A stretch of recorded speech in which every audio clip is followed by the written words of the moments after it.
Yan po ay Police Senior Superintendent Retno ang nakakalito.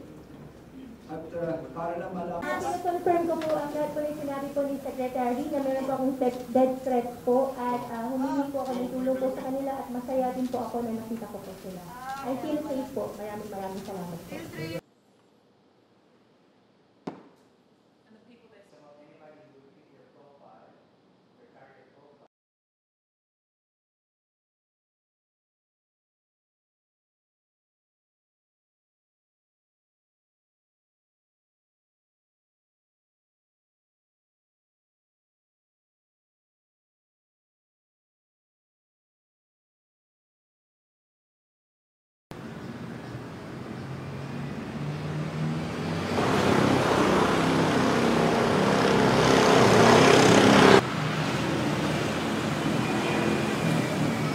As of recent, more than 100 birth certificates specific for passports.